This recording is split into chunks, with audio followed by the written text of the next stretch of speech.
Suvat Formulae Part 2. In this video we look at some worked examples.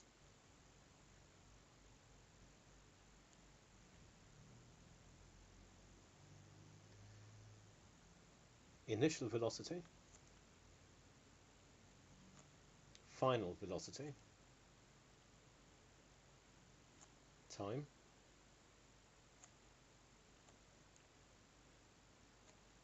find the acceleration. We don't need the displacement. So that's got displacement. I don't need this formula. Or this one, that's got displacement. So has this. There's the formula that we're going to use. Substitute the numbers in and the acceleration in meters per second squared. Second example. So we have some acceleration along a straight track, a velocity of 28 meters per second, and there's another velocity here. It says from rest to 28 meters per second. So this is the initial velocity. This is the final velocity. And because motion is in one direction and in a straight line, the distance and displacement are the same. We don't need the acceleration. How long does it take? We need the time. So we need a formula that does not have the acceleration. This one. Again, this is an easy problem. Just substitute the numbers in. Time taken 7.14 seconds. It's good to give your final answer to 3 significant figures unless another degree of accuracy is mentioned. Example 3. An aeroplane lands on a runway, so that would be motion in one direction in a straight line. So speed and velocity can be interchanged. That's the initial velocity, 60 meters per second, and it comes to a rest. That will be your final velocity. If the plane takes 1.5 kilometers, so that's the distance or displacement, and we need SI units, so we need meters for our displacement. Find the acceleration. We don't need to work with time, so we need a formula that does not have t. This one. Again, substitute the numbers in, and the acceleration should be negative because the plane is slowing down. And we could give the final answer in a positive form. We could say the deceleration is 1.2 meters per second squared, or the acceleration is minus 1.2 meters per second squared. Again, we have motion in a straight direction, so speed and velocity will be the same. So we have 8 meters per second. There's some acceleration of 4 meters per second squared over a distance or a displacement of 24 meters. Calculate the time taken, and we're not interested in the final velocity. So we don't want a formula v in there, so we don't want this one, this, or this. That's the one we need. So substituting the numbers in, and we can see we have some form of quadratic equation. Okay, rearrange it into a 3-term quadratic. Solve. So we have 2 values for t. Now these are solutions to this equation, but they are not both solutions to the original problem.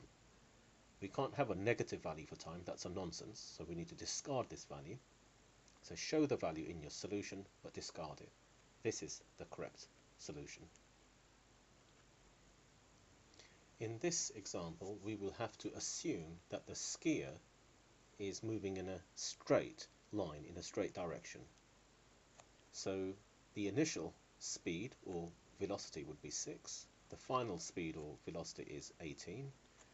The distance or displacement would be 36.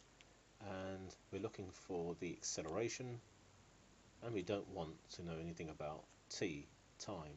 So this formula does not have t. We're going to use this. So the acceleration. Motion in a straight line. So the car accelerates from 9 to 24 meters per second. It takes 10 seconds. How far it travels, so the displacement is what we want to know. We don't need to know the acceleration. So the formula we're going to use is this one. There's no acceleration in this.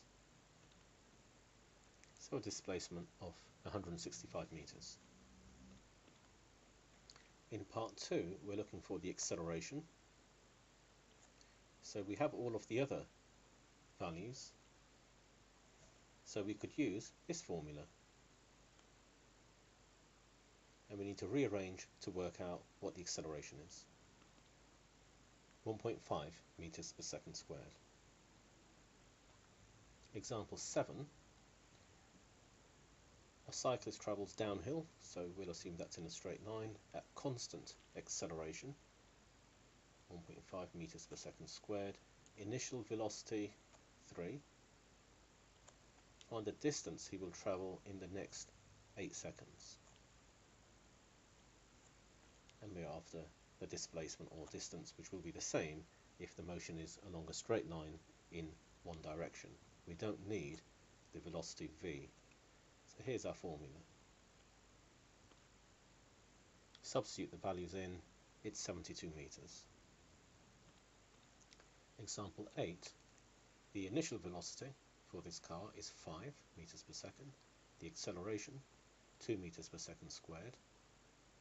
Distance or displacement, 24 meters. We're looking for how long will it take. We're looking for t. We don't need the velocity v, so here's our formula. We substitute the values in. We have a quadratic equation. We solve. We get two values for time. The negative value is a nonsense. We discard.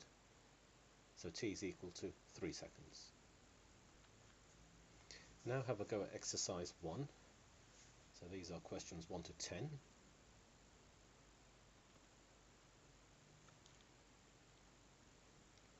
Questions 11 to 15. 16 to 20. Answers only to the questions.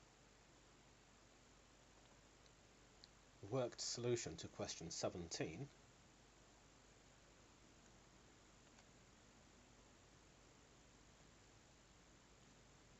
Worked solution for question 18.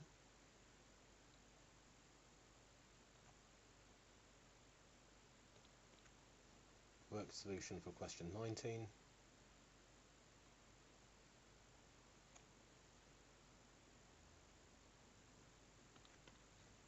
And question 20.